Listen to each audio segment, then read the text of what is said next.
In Module 3, we took a look at globalization and the controversial social inequality that may accompany it.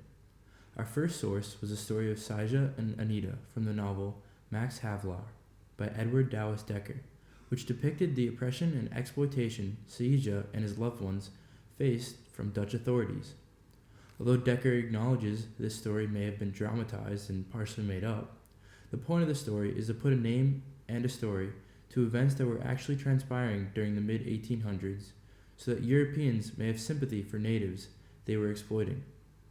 This story is brought to the present with Amnesty International's video Exploited for Profit and Gerardo Ontero's video lecture on Mexico's experience of globalizing inequality. Exploited for Profit explores the exploitation of Indonesian migrants by Hong Kong recruitment agencies and employers which promise fair wages and a better life but deliver conditions in which workers have to sleep in wardrobes, work incessantly, and are trapped because their passports have been confiscated. In Gerardo Ontero's video lecture, we learned that a neoliberal approach to the globalized market for Mexico was ultimately detrimental as trading with the United States and Canada prevented peasants from competing with subsidized grain imports from the two countries, ultimately leading to a dented food supply with a surplus of migration. With many of these sources reflecting the thorns and inequalities of globalization, Swedish scholar Johan Norberg stands in opposition, arguing for the benefits of globalization. He uses Taiwan and Vietnam as case studies to demonstrate the exemplary effects globalization and industrialization may have on a nation and its people.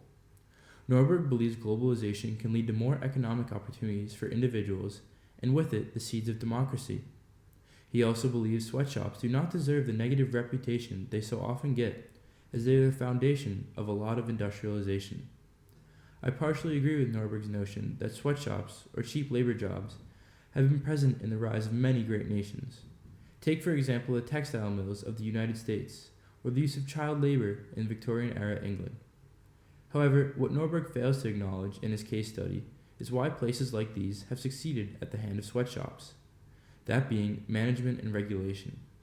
This idea is further echoed in Chris Blattman and Stefan de Kraan's observational study on low-wage manufacturing jobs, where they observed workers and work conditions in 5 Ethiopian companies and learned that factory jobs offer no significant effect on income, but are significantly detrimental to health.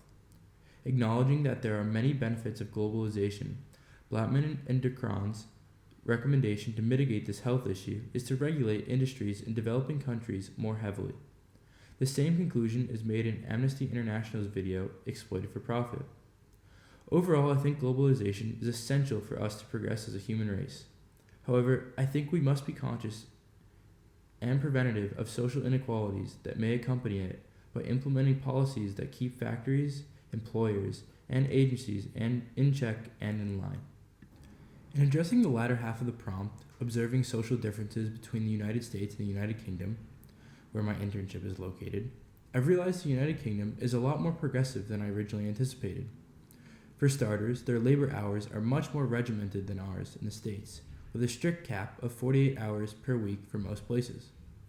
Additionally, they take time off much more seriously, with employees typically getting 20 to 28 paid days off for holiday per year.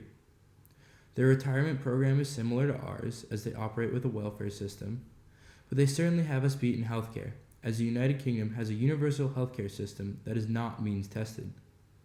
Although the United Kingdom was certainly known for their unions during Margaret Thatcher's stint as Prime Minister, they have since died down in popularity, but are still ever present.